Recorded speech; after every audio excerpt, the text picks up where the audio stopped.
Good news, everyone! We can actually get every ending from where we are right now. Meaning, there is no split. But then again, since this is like 4 episodes after I stated that, you already know that, so why did I even bother saying that? I don't know. But anyway, I'm Reckoning, and welcome back to Let's Play Katawa Shoujo. Let's get started. The hammering of a fist against the door feels like a nail being pounded into my head. Once, twice, 3 times, I let a long, annoyed breath and bear it while pressing my eyelids shut, fervently hoping for whoever it is to just go away. I feel pretty damn awful. My face feels like it's been cast out of lead, my arms feel heavy, and I feel very queasy. It's been like this since I woke up half an hour ago, and I can't summon the energy to pick myself up out of bed. Now I have that feeling every day. So this is what they call a hangover. One of this is perhaps the best treatment for teenagers who desperately want to try drinking as a way to feel like an adult. Considering how unpleasant this is not something I want to repeat. A series of thumps rings out again, reverberating around the small room. I'd wish they'd just give up already. I have no intention of getting out of bed for them. Seconds pass, turning to minutes. Since no more knocks are coming from the door, whoever it was must have left. Thank goodness. Looking to my clock, the time when I really should think about getting dressed and ready for class is approaching. I don't think I can manage it, though. I hate cutting class, but I don't think I'm going to be able to get much done at this rate. I can tell I look like a mess without needing to look in a mirror to confirm it, too. The morning rush is giving me enough time to stand outside the classroom for a little while without looking too suspicious. I hope that Muto doesn't ask any awkward questions about my not attending school yesterday. I was sick, that much is true. It's just the reasons for it that I have to hide. Confident I can get by with the tactical omission of certain truths, I stride into the classroom, doing my best to appear normal. The instant I open the door and take a single step in, I can feel a dozen eyes looking at me. There's no way I'm imagining this. They're not even making any attempt to hide it. My eyes take a quick sweep around the classroom and I spot Hanako. We make eye contact momentarily, before she looks down and stares very hard at her desk. Did she spill the beans? Muto may be okay as far as teachers go, but underage drinking on campus is not exactly something that should be taken lightly. I look to him with some trepidation. Feeling better today? Yeah, thank you. He motions for me to take my seat, my legs feeling like sticks as they carry me there. This is going to be a long day.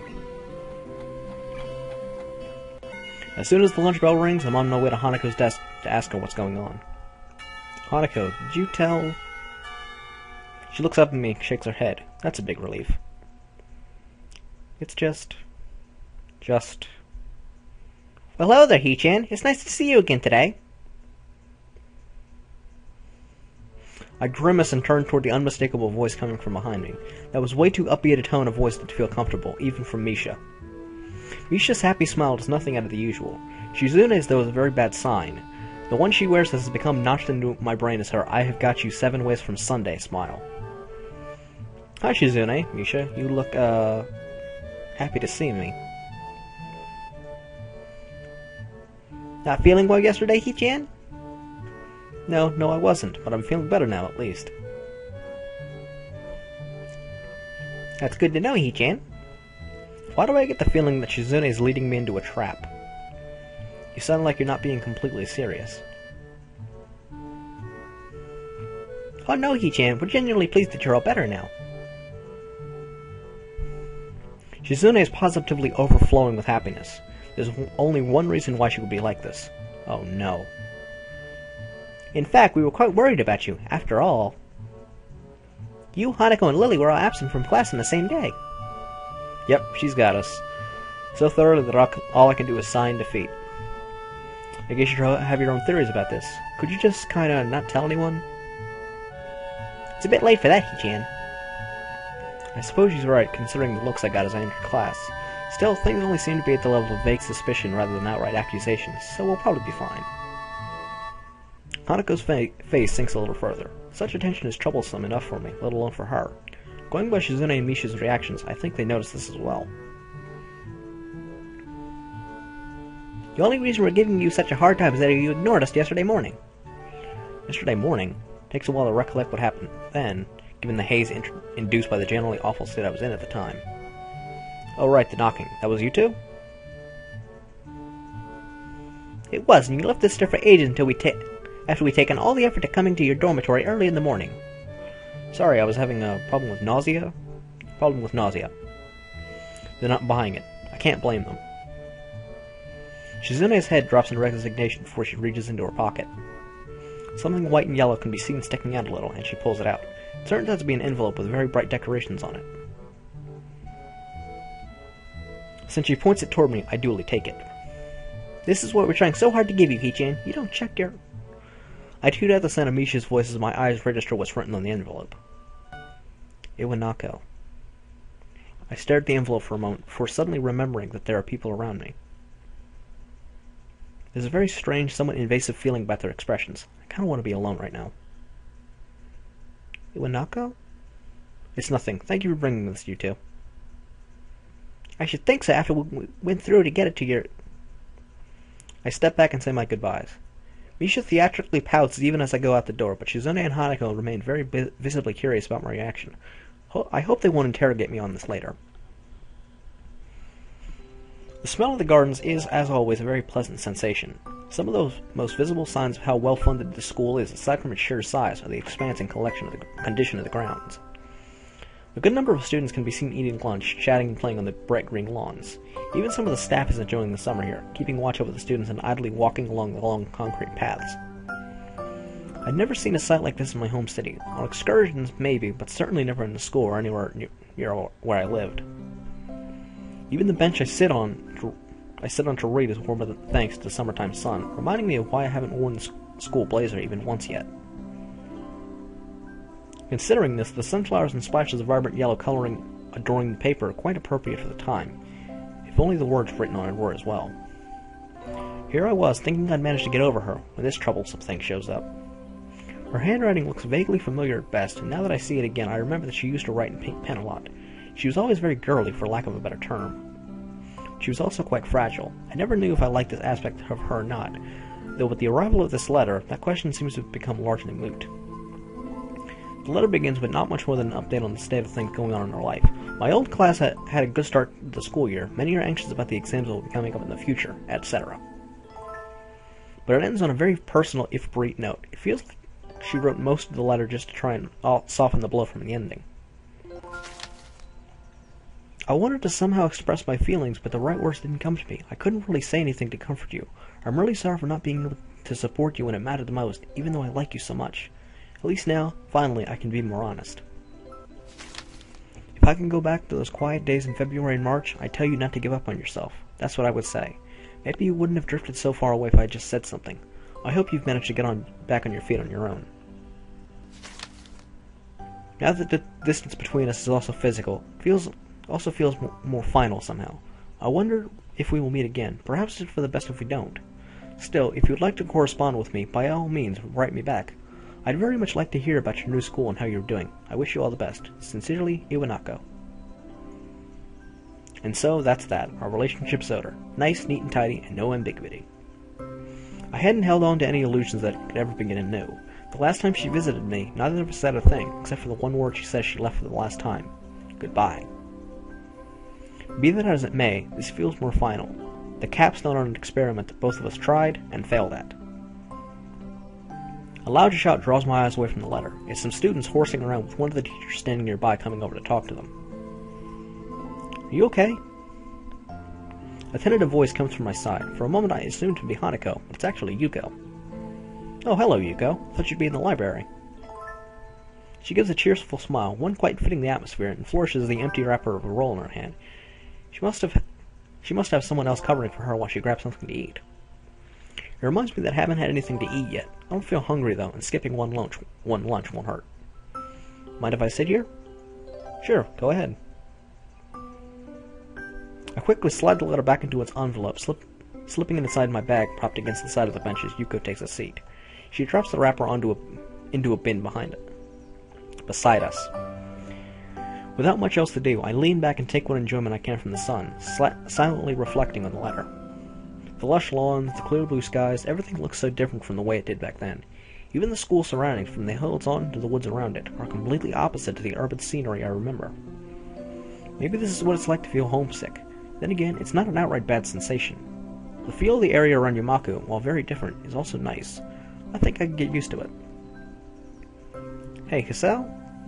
Yeah? You didn't answer my question from before.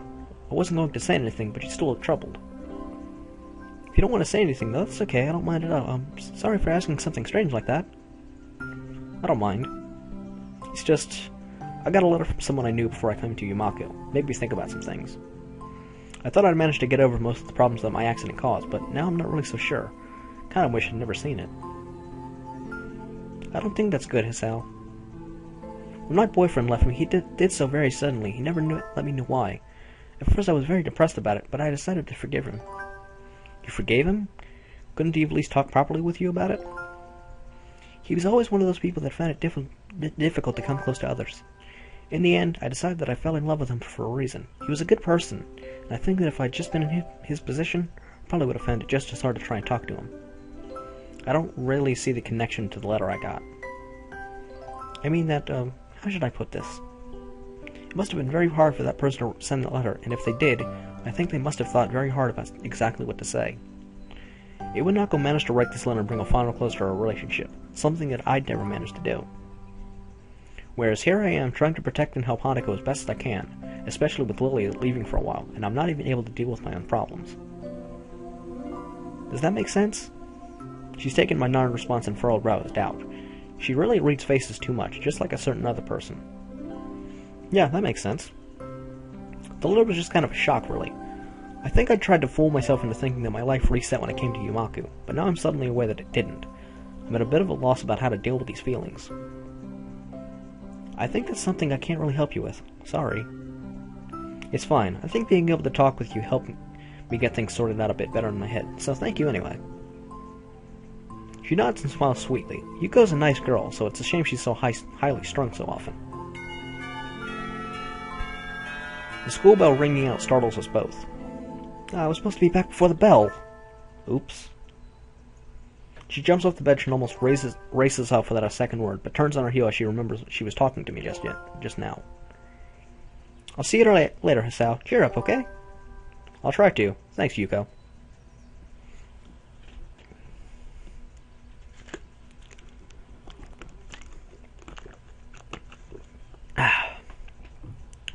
My tongue-tied now? Of course. I think I just skipped that. Damn it! Reluctantly standing from the bench, I dust myself off and join them. Even while I walk through the gardens back to the main building, the thought of the letter in my bag doesn't stray far from my mind.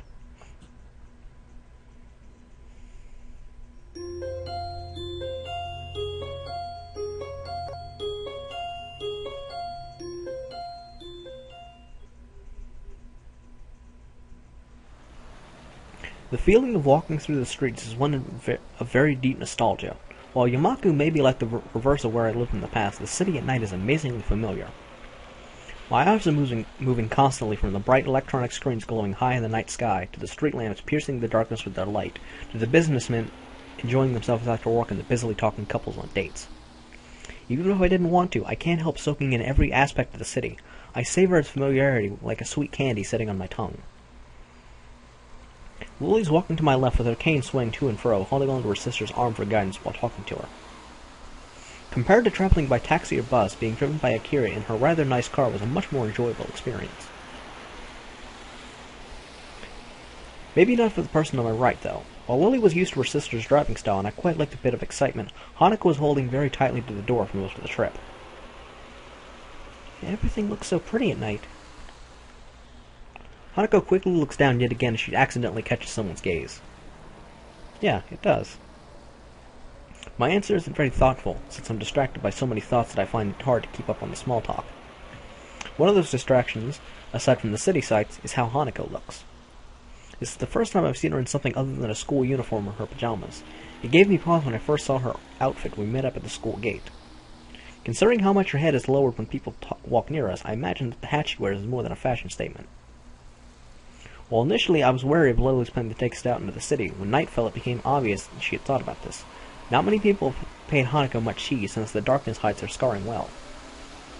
So, we're in the city. Any ideas on what to do?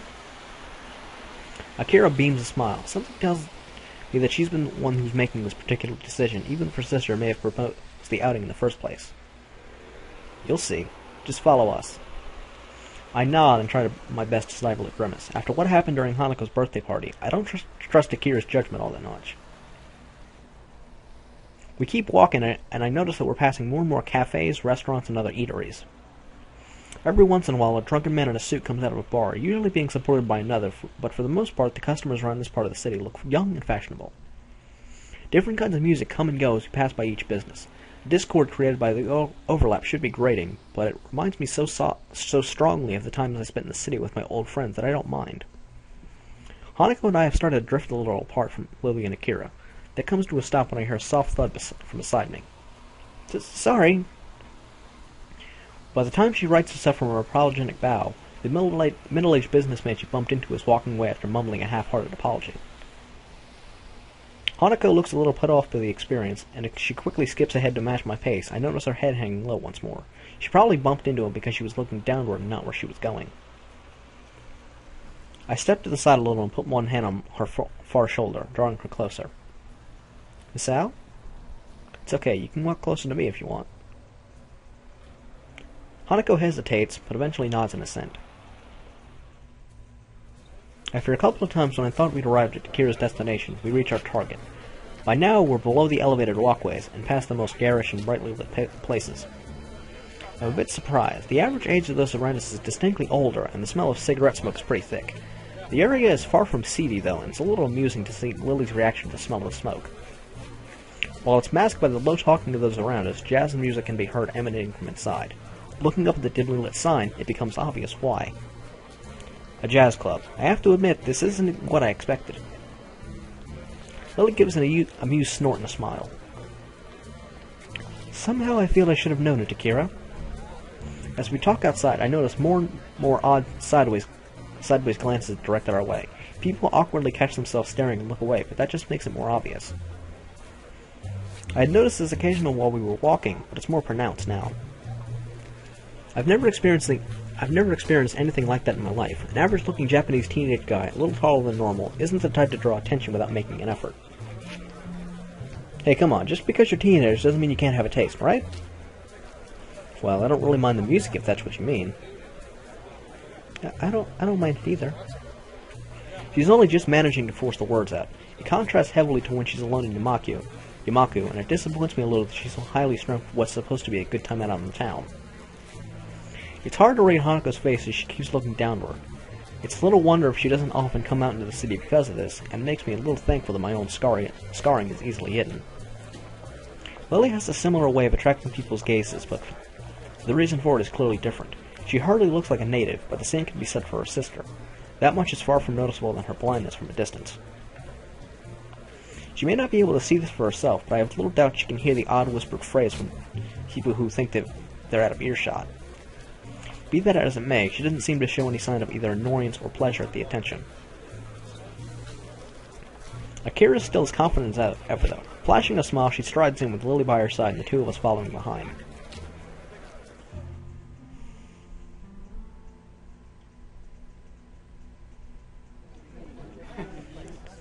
I had expected my eyes to be adjusting to the light inside, but it's not much brighter than outside. The music we heard is clearer now, mixed in with the sound of glasses moving on the tables and counter, and the husky chat of the patrons. Looking to my right reveals the music's source, a jazz group playing behind some tables. The patrons seem to be mostly men, although there's a handful of women, nobody looks under 30, aside from us, of course. It feels a little like we stood in the 1920s, and the atmosphere is quite agreeable. I'm not completely comfortable simply because of my age, but were I older, I would probably feel quite at home. Hanako seems a bit more relaxed now, probably due to nobody looking at her. Everybody's talking between themselves, drinking, or watching the band. Akira casually takes a seat at the counter without even glancing around. She's probably come here before. Lily retracts her cane, feeling out the bar stool on the edge of the counter before taking a seat beside her sister. The bartender takes a brief break from polishing a glass to watch her, putting it down and coming over. Good evening, ladies. Will it be? Just a scotch, thanks. Lily? May I have a glass of shin? A black-suited elbow hits her side sharply. Orange juice, please. No problem, coming right up. The bartender starts to pour out drinks. A couple of seconds pass before Akira suddenly remembers that Hanako and I are indeed here and turns around to us. You two want anything, or you're just going to stand there? Hanako seems to be getting a bit restless. No matter where we're going to seat ourselves, it's going to be people right next to her. I don't think she looks convincingly older than 20, unlike Lily. Looking around, there's a game section to our right. A couple of billiards tables can be seen in the corner, and nobody's using them either. I glance to Hanako, about to ask her if she'd like to play, but she's already looking longingly in the same direction. Maybe it says something we can get by with so few words nowadays. We'll go play pool over there. Akira leans back to see past me before shrugging and sitting back up. It seems you have to put up with only me for company. How unfortunate. Have fun, you two. We turn and set out for the abandoned corner, with Hanako taking the lead. The prospect of a nice, quiet game away from everyone makes her walk noticeably faster. Her eyes stay firmly fixed on her prize. The table is full-size and well-lit despite the surrounding darkness, thanks to the bright overhead lights. A huge painting of something covers the wall. There aren't many people milling about this corner of the club, and I can see Hanako becoming a little less tense as a result. You know how to play? I'm no expert, but yeah, I do. Then, 8-ball? Sure. Hanako gets the chalk and 2 cues from a set of hooks against one of the walls, while I fetch the balls from under the table's pockets and grab a rack from the shelf underneath. She patiently waits as I get the table set up. After slotting the final ball into the rack and doing some last adjustments, I end up having to fight my perfectionist urges and getting the bottom row of balls exactly perpendicular with the edges. With the balls arranged and ready to play, I step back and take my cue from her outstretched arm. I carry out a quick inspection of the tip before I'm satisfied that it's in good condition. So you've played before? Once or twice. I just kind of know the rules. The air between us feels a little awkward. She's still pretty nervous, understandably, given that we're in public. Eventually, the silence becomes too much for even Hanako, and she begins to quietly stammer. Who will break? I think for a moment before reaching into my pocket and drawing a coin. I'll take heads, your tails.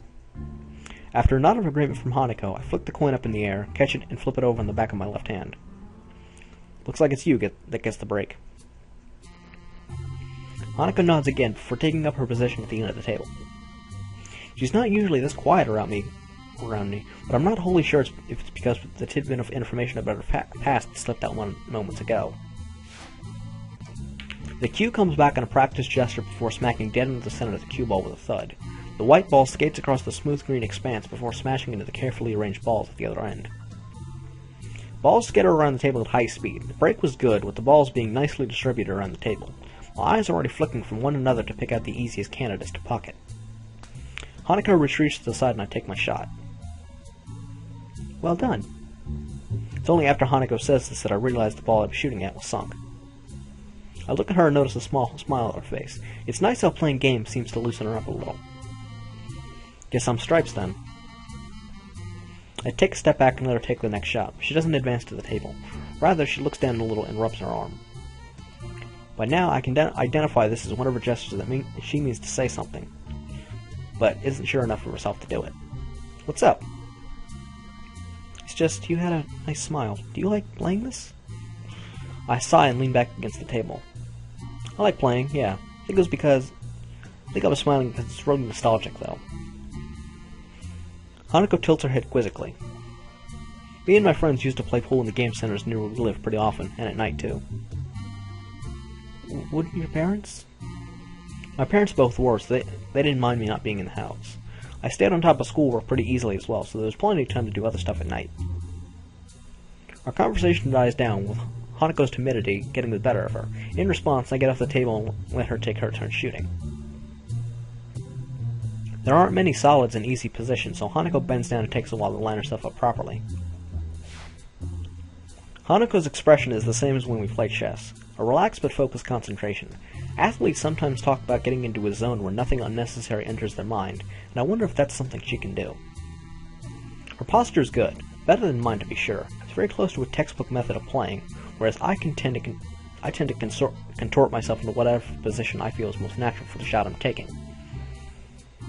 She lines up the cue. The cue comes back, and she does a couple of practice movements to make sure she's lined up correctly. Hanako takes games so seriously. It's the only real hobby I know she has, outside of reading. It feels good to be able to share this kind of experience with her. She takes the shot after careful consideration, and the cue ball zooms toward a ball sitting at a slightly awkward angle near a corner. Hanako's careful preparation pays off as the cue ball hits and sends the ball rolling toward the center pocket, or corner pocket.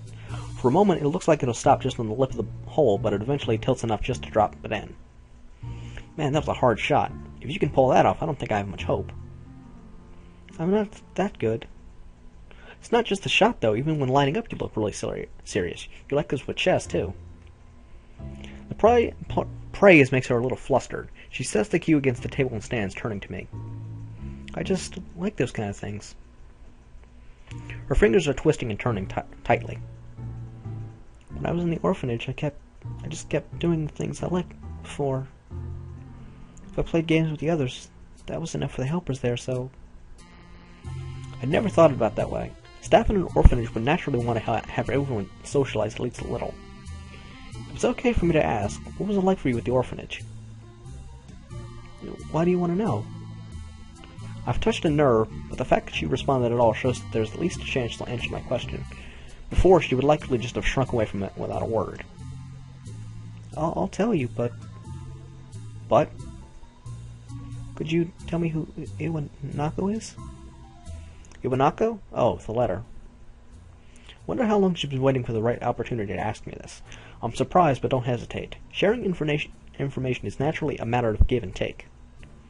She's someone I used to like. She's somebody that you used to know?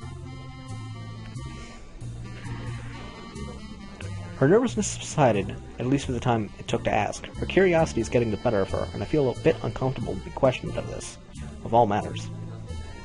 There's no way I could spill out all my feelings about Iwanako here. I don't even know myself what my feelings regarding her are, even after talking to Yuka earlier, and I want to avoid the subject around Hanako. Hanako doesn't look overly satisfied with the awkward ending to the discussion, but thinks better of continuing it. She was only just managing to ask me in the first place without knowing that I wouldn't want to talk about it. I moved to finally take my own shot. The lack of talking between us is filled by the chatter of other patrons and the band together in the club. Spying a shot that doesn't look too difficult, I try and shoot for it. The cue ball taps the ball and the trajectory is about right, but I put in too much power. It grazes the corner of the hole and moves out to the side, just skirting the pocket. I grit my teeth a little. I was pretty good at this game, and it's frustrating to have deteriorated so much. I step back and let Hanako take her turn, glancing toward the counter where Lily and Akira are sitting. They're talking busily between themselves and seem to be having a good time. I turn back to Hanako as she takes her shot. With the same face as before, she lines herself up and sharply pushes the cue. Just as before, she sinks the ball she was aiming for. It drops into the side pocket more cleanly than her last, though. It looks as if she's getting a bit more into the groove of the game. Nicely done. She hesitates for a moment and begins to address me without turning her head. The orphanage was nice. It felt a bit like Iwanako does, and the staff was really kind. As the years went on, I realized something. I was different. It feels strange to hear her speak so candidly about herself. She's audibly forcing the words out. It reminds me of when she insisted she tell me about the fire. Hanako must feel that she has to tell me of such things if I'm willing to tell her about my own past. Her grip on the cue tightens as she continues to speak. Most of the children there were just up for adoption, just like I was. But unlike me, they gradually left, one by one. By the time I went to Iwanako, I was among the oldest children there. For a while, I helped with some of the younger children, but eventually... I lay a hand on her shoulder. She's forcing herself by now. It's okay. She looks mildly surprised for the moment, but then nods before setting down her cue and turning toward me. Do you really think so? Yeah, I think so. Even while Lily's away, I'll be around to protect you, right? Hanako looks at me for a long time, and I'm taken a bit off guard. Her expression hasn't changed from before, still looking somewhat maudlin, and silences between us aren't unusual. I think it's the fact that she's holding such prolonged eye contact that makes this feel a bit odd. It feels as if she's judging me. It's a very strange, vaguely uncomfortable feeling. Hanako? I understand. Thank you. She smiles and looks away a little, but it still feels stilted. Hanako isn't very good at faking emotions, and this is no exception. I move to the table and take my turn to try and distract myself, but it doesn't seem to work. Does she think I'm not up to the task of helping her? Is she disappointed in me? I'm probably overthinking this. While her silence is just an accepted fact of life by now, sometimes I do wish she'd speak more. With a thud, I send the white sphere careening down the table into my target. Ah. Hanako sees what's happening just as I do. The ball hits hard, with the strike ball I'd intended to sink veering off toward the 8-ball. Sure enough, as both Hanako and I look on and bite our lips, they connect and the black ball rolls leisurely into a corner pocket. All I can do is sigh. It looks like Hanako is smiling again, though, so maybe it wasn't for naught. That was an awful shot. You win. Seems I'm getting pretty rusty after all this time. Hanako bends down and begins to shoot the remaining balls into the closest pockets. I almost asked if we could play another game, but a quick check of my watch confirmed that the night is getting pretty late. Lily and Akira appear to be still drinking at the counter. Seems like we'll have to drag them away. Hisao? I turn back to Hanako, who's still looking over the pool table shooting balls. Her voice sounds different from before. I'm here for you as well. Ah. I suddenly find myself blushing. It's only natural that she'd respond this way, given what I said earlier, but it's still a shock to actually hear it. Just what is my relationship with this girl? I want to protect her, to make her happy. I'm not really sure that it's something like love, but I don't think these are the same kind of feelings I have for Lily either. I feel sorry for her, having gone through so much in her life. Her parents died in a house fire, and she lived in an orphanage for much of her childhood. I can't even imagine that kind of life. But I feel like there's so little I can do for her, especially now that Lily's going to be leaving the country. Hanako and I finished up tidying up the table and cues, pick up Lily and Akira on our way out of the club. Feels like something changed between Hanako and me. I can't quite place what it is, but Hanako's acting differently now. I feel like we're further apart, if anything. So, you enjoy yourselves? Hanako and I both nod and agree. The game was good, and we both did learn more about each other, so it's an honest answer. Lily appears to be a little distracted. Worried about the trip, Lily? She pauses before sighing and smiling weakly. Little. It means quite a bit. The comment earned her a clap on the shoulder from her sister. Hanako smiles back too. You'll be okay, Lily. I hope you can enjoy your time over there. Thank you, Hanako. I'll try to. It'll be nice to be back with my family after all, no matter how brief a time it may be. With that, the four of us begin the walk to the car park where Akira's car is. We continue to talk between ourselves, but it's mostly just small talk.